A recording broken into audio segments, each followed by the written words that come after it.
Hello and welcome to another episode of Viking Crafts Guide. In this episode, I will show you how to turn a simple piece of iron into a replica of a saw from the Viking Age to help you along on your Viking woodwork projects. So stay tuned and let's get started.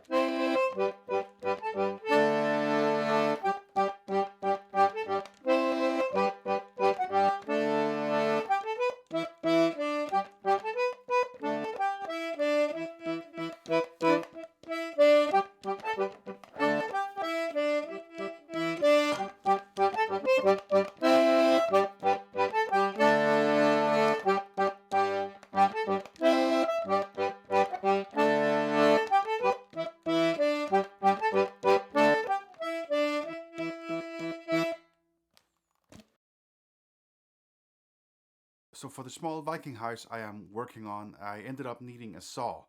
And there is a few sources for saws in the Viking Age. The best source for Viking saws is the find from Mästermyr, where a whole tool chest full of tools were discovered, and it survived down through the ages. And in this tool chest there was all kinds of tools for woodworking and metalworking and possible other crafts. And this tool chest from Mästermyr contained at least 3 different types of saws, probably for woodworking from the Viking Age. So for any Viking reenactor or Viking craftsman who likes to work in wood and metal or antler and bone, this find is a gold mine. There is so many different types of tools here, and they are so well preserved that even on the saws it is possible to see exactly how the individual teeth or the saw tooth were filed and laid out. So we're gonna see if we can make a small saw from Mästermyr here tonight in the workshop. So I have taken a piece of sheet iron, and I have used a combination of files and a small hacksaw to shape out this very simple, almost knife-like shape. The different saws from Mästermyr, they all seem to taper in towards the handle, almost like a knife where you would have a tang that is then set into to the handle. And I have done the same here for this little saw. I have made a tang that is going to be set into a small piece of antler or wood. I haven't really decided that yet. A while back, when I was doing some of the big joinery for the Viking house, I realized that I would really like to try and make some experiments with a saw from the Viking Age. At the moment, I was not able to find a blacksmith who could make me one as fast as I needed one. So I decided to make my own. And I ended up with this, which is in size and shape and form and functionality a replica of the big saw from Mästermyr. Uh, I do think this is the first ever tool I have made myself from iron. Of course, I did not forge this.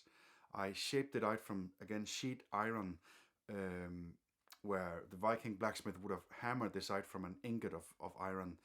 But I did lay out the teeth and I filed them with very, very simple tools, and actually it ended up working really great. And as you might know, I don't know a lot about iron and blacksmithing to begin with, and I don't know if iron tools like this would have been hardened in any way in the Viking Age. I don't know how this process would have been done or if it was possible, and I'm sure some of you guys with blacksmith experience can help me out here. Nonetheless, I had no means of hardening steel or iron here in my little workshop, so this is plain iron that is not hardened, and so it's pretty easy to work with a file and a saw. And this is tools that was definitely available in the Viking Age, and from the exact same find, the Mästermyr or Mästermyr find, we do have this tiny little hacksaw, which is great for working sheet metal, softer metals like iron or brass and copper, silver even, and bone antler. I've used it even for small woodwork projects. this simple tool can help me make the next tool. And we do have several finds of small files from the Viking Age, and this is a replica of a file made by a good friend of mine. So with a piece of iron and these two very simple tools, it is actually possible to make a replica of a saw. I made my first replica and it's been working great for a while. I do need to resharpen the teeth once in a while since the iron is not hardened. And after, I would say maybe 20 to 30 cuts through wood, I do need to brush up all the little teeth individually with a file. But nonetheless, it works great.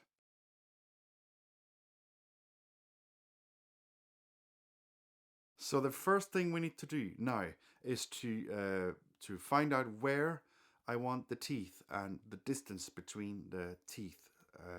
And I do have a little system here for marking out the teeth. And then I will saw a small line between every single tooth. And then I will use the file to file out a triangular shaped tooth on each side of the line. So let's head over to the workbench and let's get started.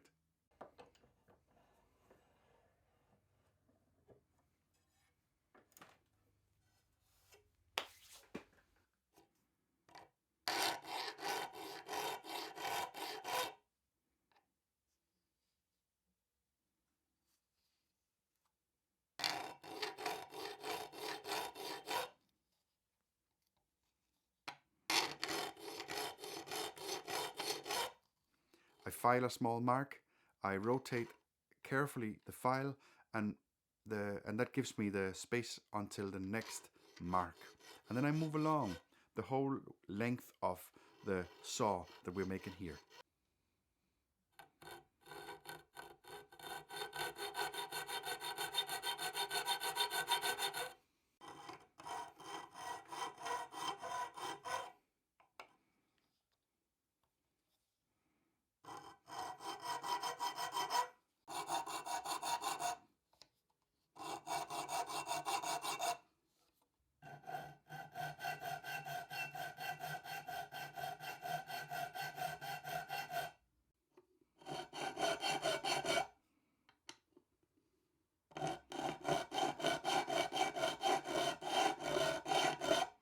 The next step is to saw down a few millimeters along each of these marks to create the depth of or the length of the teeth. I will try with the Viking hacksaw. I'm a bit concerned about the hardening on these teeth. I will give it a try and see how it goes, but I might swap over to a modern hacksaw at some point. But let's give it a try. Let's dive into it.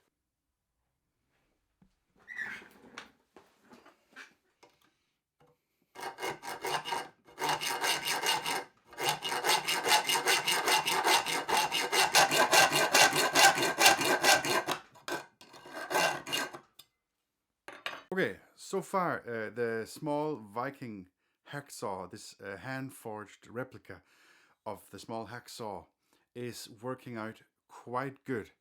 I don't see any dulling or damaging of the teeth here. It is actually holding up quite well. I don't know how this is hardened. I bought this small hacksaw of some German craftsmen on a market in Ribe some years ago, but it's holding up fantastic. One little tip that I want to share here, and maybe it's a bit odd to give out tips when I have only made one saw and this is number 2.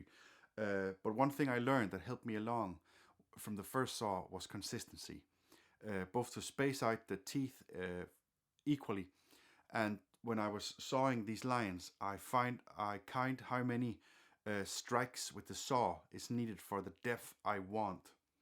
I think I am going maybe 4 or 5 millimeters down into the material here.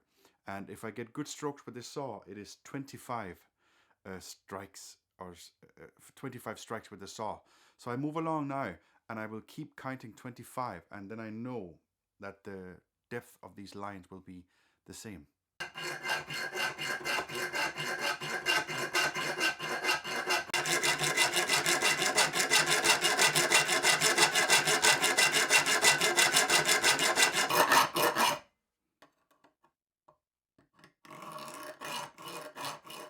one thing I really like about crafting these things and sitting here is all the thinking that is going on while doing this. It's not a whole lot of thinking, and I'm loving that the fact that I forget about the world here, and I get to just focus on one thing. And I'm thinking if the Viking blacksmith or the Viking toolmaker did something like I am doing here, sawing out and filing out the teeth, how would he hold the workpiece? We don't know of big workbenches and vices from the Viking Age. We have the small clamps from Hedeby that you have seen me using as well, but I doubt that they will hold a larger piece like this steady enough to okay. I I think let's just give this a try. Just give me a moment. I will find one of the clamps from Hedeby and we will try this out to see if it's possible to hold the workpiece and saw a tooth while the workpiece is being held in a replica of a vise. Okay, sorry about this. I haven't planned this, but this is just something that came up now. Just a second. Let me look over here.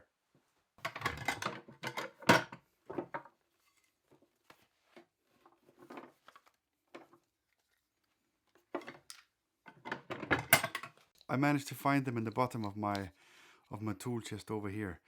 So this is a replica of a small vise from Hedeby. Simply a piece of antler riveted together, a small opening and a wedge that you insert here. And the more you insert the wedge, the tighter this mouth will grip. I have a slightly bigger version here made of wood. So let's see if this is possible.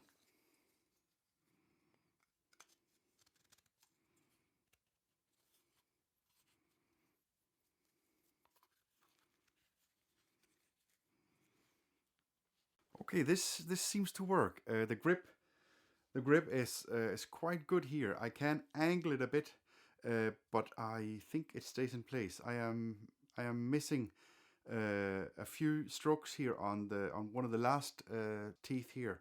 Let's see if we can actually saw with the replica of the hacksaw from Mästermyr in a piece of iron that is becoming a saw blade, held in place by the replica of the clamp from Hedeby.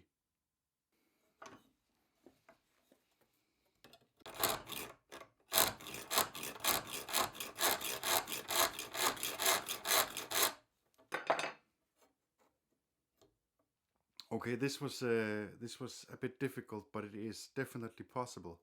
Of course, you need some kind of underlay or underlying thing to apply pressure onto. But having this small vice here or a clamp that is gripping very tight to my blade really gives a good way of grabbing the blade.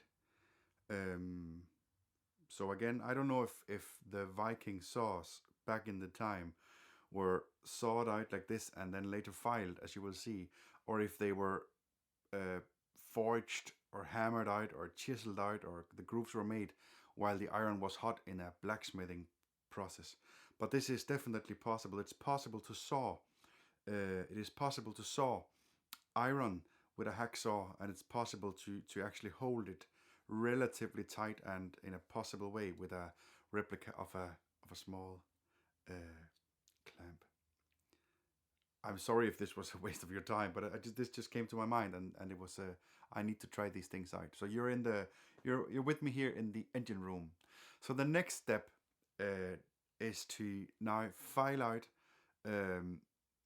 along the saw line here. So each saw line becomes the lowest part of a space between two teeth. Okay, so this step here is fairly easy, fairly straightforward. I need to file into the cut we just made with the saw until I'm at the bottom, and there is no longer a saw mark, but instead there is a low point between two peaks. So let's try.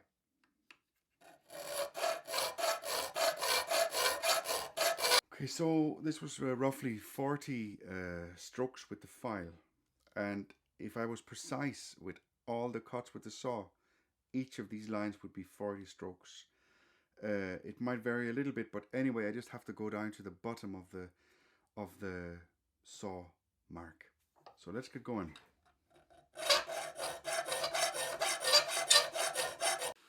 Okay, we got a good head start here.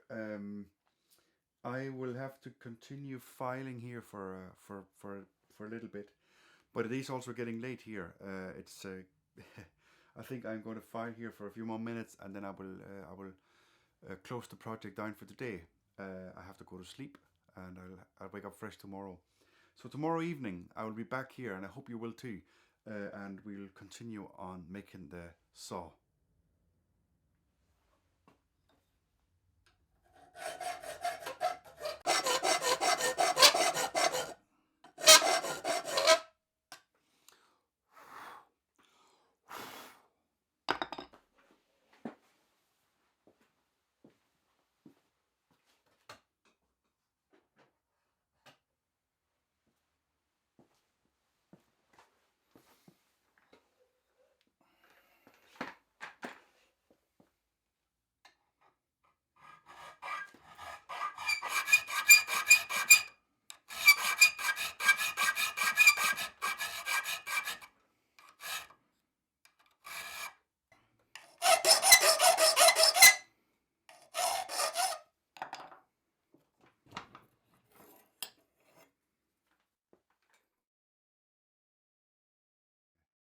The whole house is asleep, so I went out here to the workshop to continue working on our saw. So now I am done filing all the profiles of the teeth. And of course, right now we just have a row of straight teeth on the saw, and it's not going to saw very well. What is needed now is to file each individual tooth. The easiest thing to imagine, I think, would be to imagine a chisel. That a chisel has a bevel so that it can cut into the material. So each of these teeth is going to be a tiny chisel. One chisel leaning to one side with the bevel going to one side, the next one with the bevel to the next side. So, and I don't know what is correct and the right angles for filing saw teeth.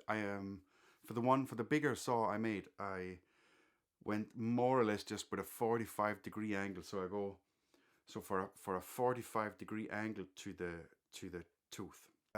What I find the easiest way is to go in one direction all the way along the length of the saw blade, and do the 45-degree bevel or angle on every second tooth, and then come back from the other direction and do the other half. So let's get started with that.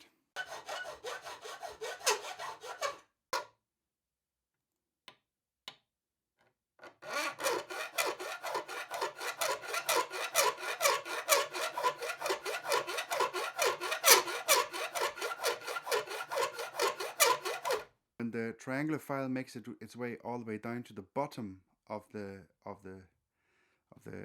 slope between the two teeth, I am done with this thing. Then I move along, and now I move along, but I skip one tooth. Like, we go here, I go there, skip this one, and into the next cavity, so to speak, and I continue here in a 45-degree angle. When we do have all the teeth just standing up straight like a long ridge line of points, technically our saw will already saw. The issue now is that there is no way for the fibers to go. So as the peaks of our teeth right now saw into the fibers, across the fibers will build up between the teeth. There's no way for them to go off to the sides. And we will see fibers building up in the saw, and we will see a very fussy looking, not very clean cut. So the saw at this point will cut, like I will demonstrate for you now.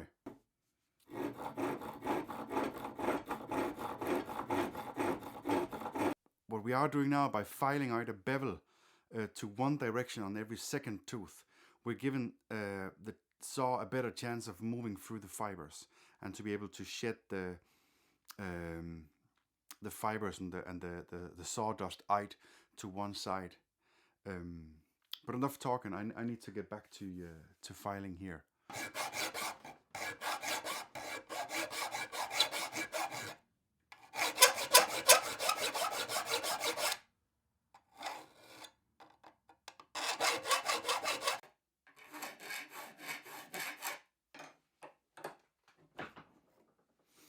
Okay, so I have now went all the way along the saw blade here.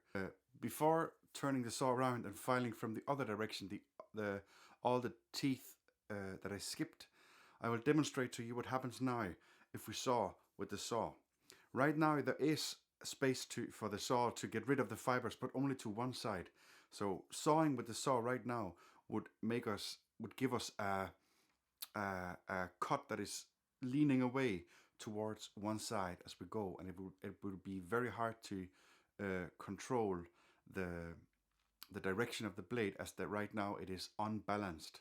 It is only filed to one side, but I'll show you so you know what I mean.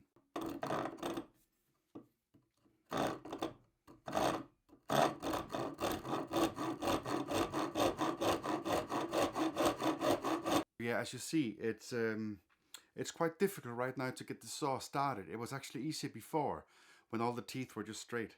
Once you get started, it already cuts significantly better, but it tends to want to lean to one side, as I said, there is no balance now to the saw. So now I'll flip the saw around and I will go through the whole length of the saw blade again and file a bevel on the other teeth so the saw is balanced. But before doing that, there is one thing I want to do. It is Friday evening and it's very cold outside. It's winter time here in Denmark, even though it's not a winter wonderland outside at the moment. And Christmas is coming up really soon. And in a few days it will be the winter solstice. And it's quite cold in here in my unheated workshop. So I think I am going to pour myself a small drink. So right now is actually a good time to pause the video for you and go and grab your favorite drink, be it water, tea, alcohol, beverage, whatever, and come back and join me here and we'll continue working and have a toast as well. So yeah.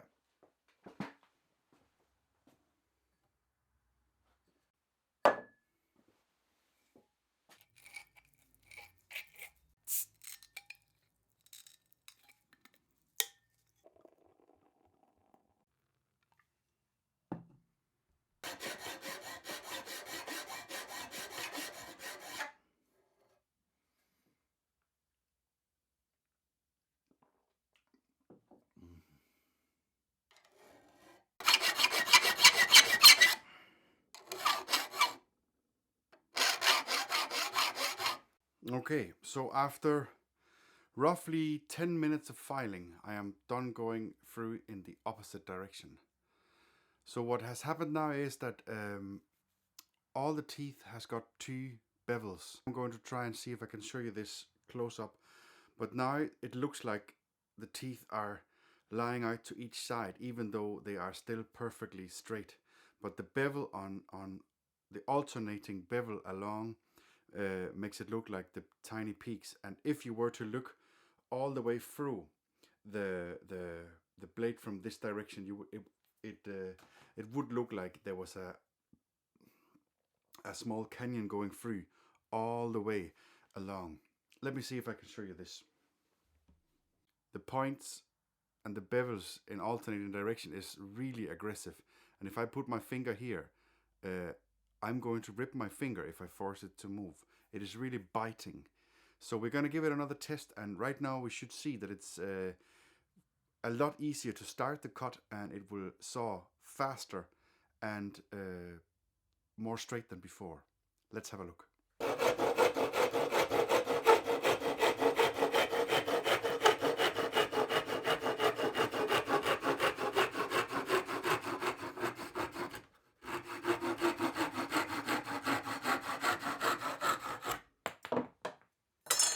So right now we have a working saw, Again, the teeth here are not hardened. They will get dull over time, but it is fairly easy just to go through in the alternating directions with the file. Just a few strokes, and it'll be razor sharp again. Right now, it is razor sharp. We're used to modern saws being very springy, and the saws from the Viking Age were quite bulky, like I talked about yesterday, 3 to 4 millimeters thick in the material. The iron I have here is 3 millimeters thick, so they're quite sturdy. Even though if I were to bend this, it's not going to spring back. So so you have to be quite careful with these saws. You don't want to get them stuck and just one bend, and it'll be quite difficult, I suppose, to make it straight again. The next step for our little saw here is to get a handle. I'm going to think a little bit now. I'm going to look in the book we saw yesterday, the book about the Mästermyr find, and have a sip of my beer, and I will think a bit about the handle, and I will get back to you.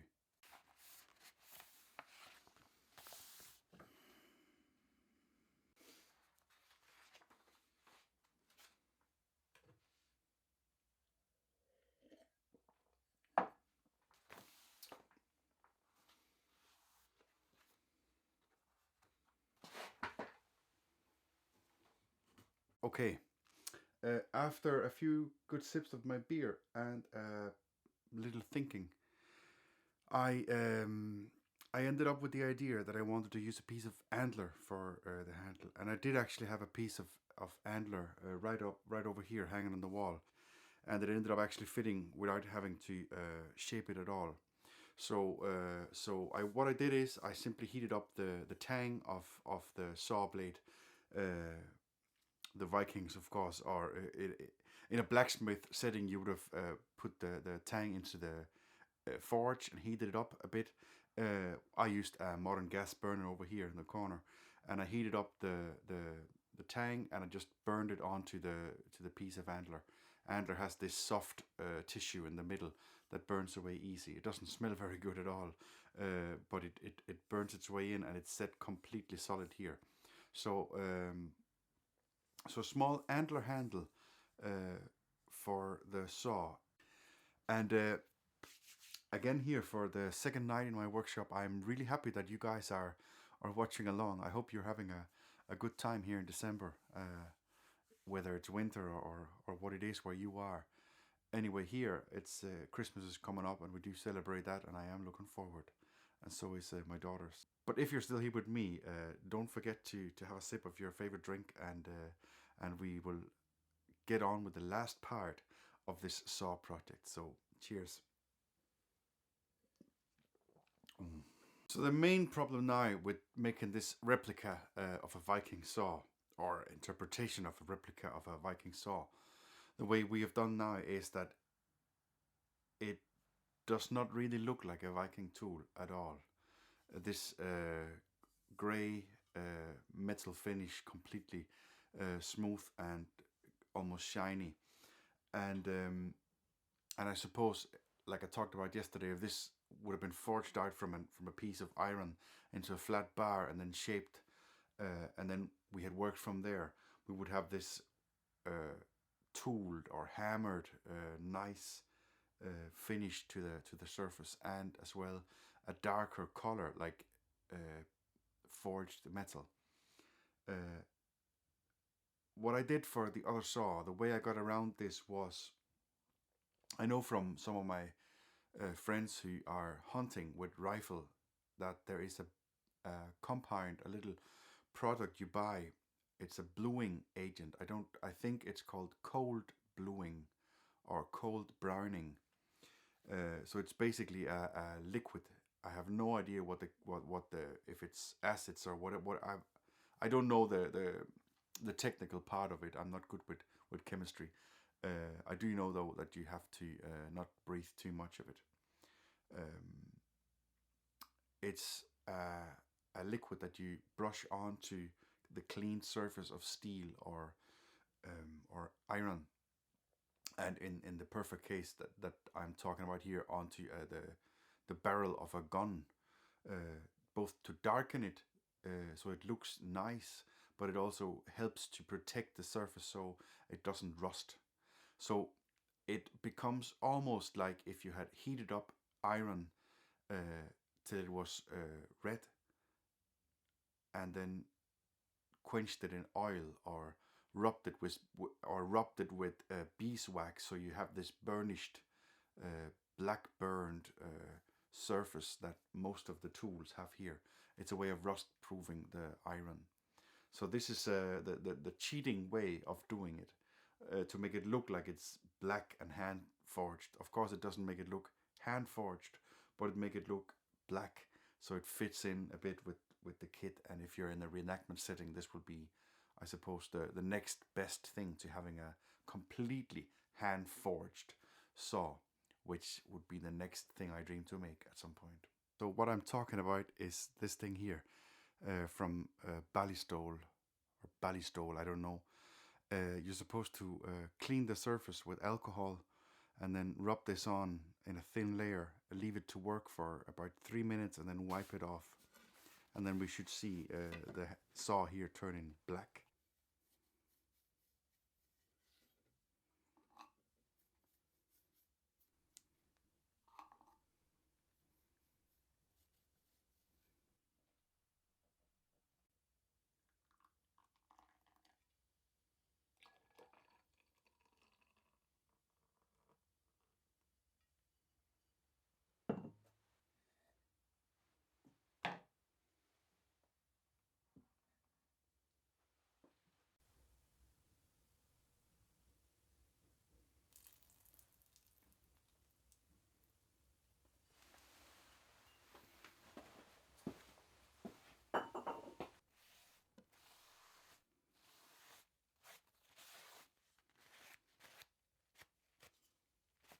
After 3 minutes, I wiped off the compound, and now we have this nice blackened, burnished look to it. So this is the Viking Saw that we just made using Viking tools.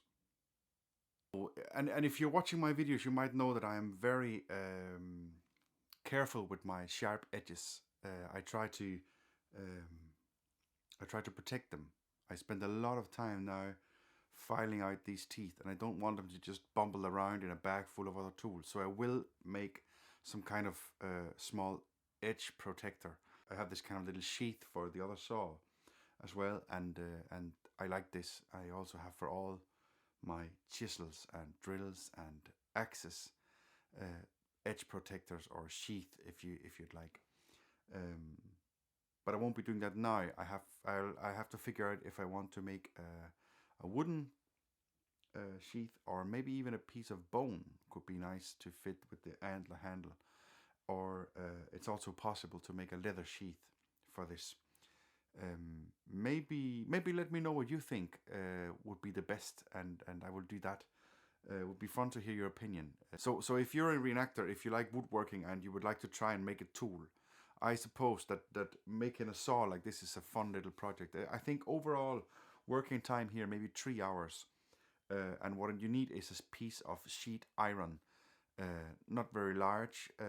I was lucky enough to get this piece from a scrap pile at a local blacksmith shop, and I'm sure if you're creative around where you are, you might be able to find a piece of iron as well. And if you are a blacksmith, you should definitely hand forge this. I really hope when I'm done with the house that I can set up my blacksmith setup a little more permanently there, and I would really love to try and forge a saw all the way and see how that compares to what we have done here.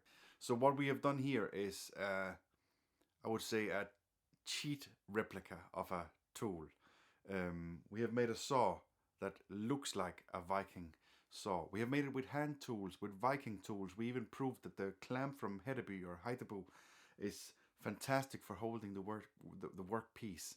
And we have filed the teeth, following the description of the medium-sized saw, the one where the tip was broken off, that had alternating direction on the filing of the teeth, and we have a size here that is more or less the size of that saw. It's a bit shorter, this one here, and a bit thicker on the width of the blade, but it is absolutely possible, and I do think that this is something you could do. So I really look forward to hearing your answers on what kind of sheath or blade protector we should make for this saw, and I do look forward to using this in the future. I do like the size. The long saw is for a tool chest, and the tiny hacksaw is great. But this is something in between, and I look forward for this. You've seen quite a few saws here now in this video. We have the one here that we just made, and I have the large hand saw based on the big find from Mästermyr in size and dimensions, which is fantastic. It have more or less the same length and aggressiveness of a hand saw you buy today at the hardware shop, and as you saw in my one of my videos, I have this smaller version of it, a bit thicker in the blade, a bit finer filing on the teeth, that was given to me as a present from one of my viewers. And then we do have the small hacksaw as well. So here is 4 different saws from the Viking Age. So this is the end of this video. Again, thank you for joining me here for the second evening in the workshop, and I hope you had a good time watching this video. I sure had a good time making the saw, and like I was on to yesterday, the thinking and all the reflection that is really focused onto this specific tool and the circumstances of this tool that happens while you work is fantastic. I really have a good time having this kind of focused thinking time. If you enjoyed the video, don't forget to like and share and all these things. You know exactly what I mean. And like I always say, do feel free to write anything in the comments here. Ask me questions. Let's have a discussion about what I've been talking about here, and let me know about the blade protector for the saw.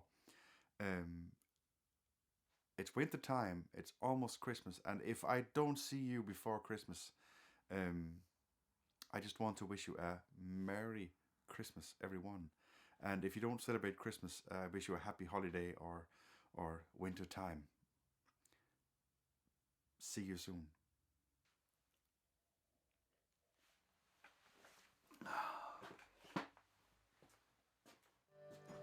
Oh, come on, you loyal heroes. Oh, and listen on to me. Don't hire but any master till you know the work that might be. For your rise up very early from the first clear light at the dawn, and I know you won't be able for to climb the rocks of Vaughan. Rise up, ye gallant Sweeney, and feed your horse some hay. Go and give him a good feed of oat before he starts his day. Don't feed him on soft turnips, let him out on the ungreen lawn. And I know he won't be able for to climb the rocks of Vaughan. My shoes they are all torn, and my stockings they are thin, and my heart is all